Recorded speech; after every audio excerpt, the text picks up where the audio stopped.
ഈശോമിശിഹായ്ക്ക് സ്തുതിയായിരിക്കട്ടെ. നിങ്ങളെ ആരെങ്കിലും തകർക്കാൻ ശ്രമിക്കുന്നുണ്ടോ? പ്രത്യേകിച്ച് നിങ്ങളുടെ കുടുംബക്കാരെ, നിങ്ങളുടെ കൂട്ടുകാരെ, നിങ്ങളുടെ കൂടെ പിറന്ന സഹോദരങ്ങളെ നിങ്ങളെ ഇല്ലാതാക്കാൻ നോക്കുന്നുണ്ടോ?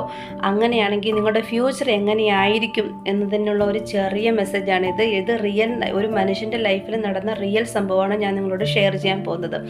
ജോസഫ് എന്ന എനിക്ക് ഏറ്റവും ഇഷ്ടപ്പെട്ട ഒരു ക്യാരക്ടറാണ്.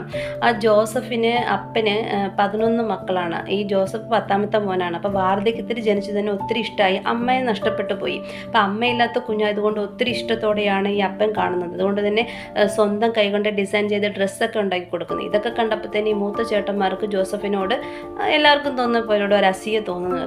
അപ്പോൾ അങ്ങനെ അസൂയ തോന്നുന്ന ഒരു സമയത്താണ് ഈ എരിയുന്ന തീയിൽ എണ്ണ ഒഴിക്കത്തില്ലേ, അതുപോലെ ജോസഫ് ഒരു സ്വപ്നം കാണുന്നു. അത് കണ്ട സ്വപ്നം മിണ്ടാതിരുന്നു കൂടെ, അല്ലെങ്കിൽ അപ്പന് മാത്രം പറഞ്ഞാൽ മതിയായിരുന്നു.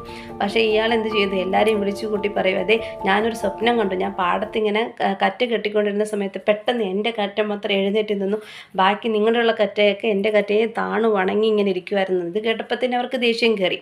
അവരെന്ത് പറയുന്നു, അതിൻ്റെ അർത്ഥം നീ ഞങ്ങളെയൊക്കെ ഭരിക്കാൻ പോവുകയാണോ എന്ന രീതിയിൽ അവർ ആ രീതിയിൽ എടുത്തുകൊണ്ട് പോയി.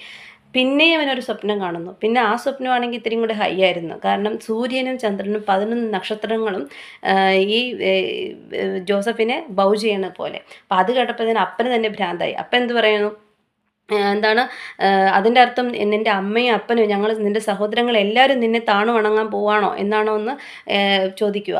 അപ്പോൾ ഇത് കേട്ടപ്പോഴത്തേന് ജോസഫിനൊന്നും മനസ്സിലാകാം. കണ്ട സ്വപ്നം പറഞ്ഞെന്ന് മാത്രമേ ഉള്ളൂ എന്ന രീതിയിൽ ജോസഫ് നടക്കുകയാണ്. അപ്പം പക്ഷേ ഇതൊക്കെ ഈ അപ്പൻ മനസ്സിൽ സൂക്ഷിച്ചിട്ടുണ്ട്. അപ്പോൾ ഇവരുടെ ജോലി, ഈ മക്കളുടെ ജോലി എന്ന് പറയുന്നത് ആട് മേയ്ക്കുന്നതാണ്. അപ്പോൾ ഇവർ ആട് മേയ്ക്കാൻ വേണ്ടി ദൂര രാജ്യങ്ങളിൽ വിദൂര സ്ഥലത്തൊക്കെ പോകും. അപ്പോൾ ഈ ജോസഫ് അന്ന് വീട്ടിലുണ്ടായിരുന്നു. അപ്പോൾ ഒരു ദിവസം ഈ ജോസഫിനെ വിളിച്ച് ഈ അപ്പം പറയുന്നുണ്ട്, ചേട്ടന്മാരൊക്കെ ഇങ്ങനെ പോയിട്ട്